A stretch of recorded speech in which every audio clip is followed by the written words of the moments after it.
Hello, I'm Derek Nansen for the 2018 Omak Film Festival review.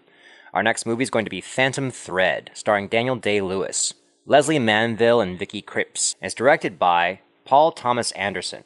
Getting to the basics of it, it is set in the 1950s in London. Daniel Day-Lewis is a high-end couture, I'm saying that probably wrong, fashion designer. Basically, he makes the high-end fashion of the day. You might be wondering, okay, now why is the guy from Last of the Mohicans doing that? People who made the high-end fashion in the 50s going onward in post-war England and Europe were often highly touted, very well-paid, eccentric geniuses. So, if you were an eccentric creative person, the 50s onward after World War II provided you an opportunity to have lots of success and to seclude yourself away and have the money to afford such things. That being said, there's a lot of creative people out in the world who are very easy to get along with. But the ones who really capture the fascination or the imagination of people and markets and history, well, there tends to be a lot of them who are very difficult to live with. That's this character.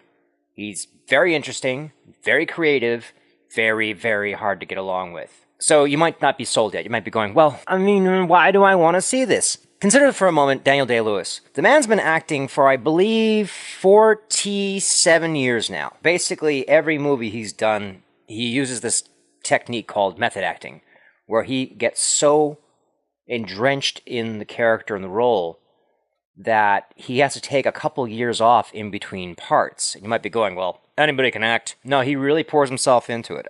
That's his thing. And, you like acting and film or you don't. And seeing one of his movies, take any movie from this last year that was pretty good, or even a blockbuster where you're like, that was really good. Then you watch a Daniel Day-Lewis movie and you're like, this is grape juice, this is champagne. If you don't like that analogy, pick an analogy. He's really good. This is like the distillation of extraordinary talent. This is a fascinating, great director. Paul Thomas Anderson, amazing director. His supporting cast, Leslie Manville and Vicky Krieps, are amazing. It's happening in the 50s in London.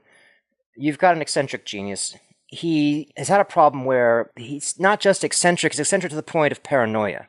He has extremely regimented days where he has rules on how breakfast has to be. It has to be perfect and has to be quiet, or his whole day is off. And you're going, well, that seems like a luxury.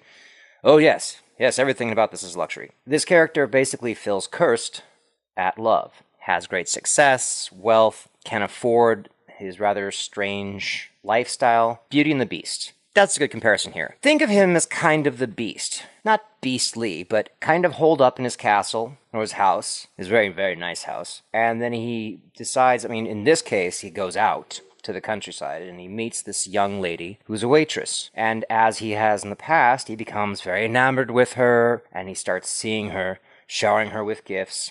But in his past, he's done this, finds interest, and then loses interest. And in fact, his signature is to design them a very nice dress, and then by the tail end of the short relationship, they get a dress for their efforts and they go off. He sends them away. He gets rid of them. So the big question in this one is, has he actually found love? Well, I can't give that away. Everything in this movie is extremely taut. It's very, very well done.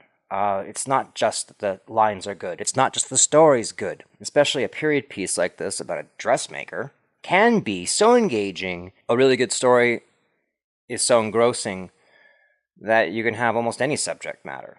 You go inside this amazing house, and if you like a period drama, you're just going to be bathing in this one, because it has the detail pumped up. A well-nominated movie tends to be engrossing and fun to watch. This film has 6 Academy Award nominations. 6. Here's a fun bit of Oscar trivia. Daniel Day-Lewis has been awarded the Best Actor title 3 times, all for leading roles. That is basically the highest distinction for a man. Katharine Hepburn has won it 4 times. If he wins this one, he retires finally, having become an equal to a female legend. Oscar-nominated film, Phantom Thread. So in short, come and see A Phantom Thread at the Mirage Theater from March 1st to 3rd. I'm Derek Nansen, and I will see you at the movies.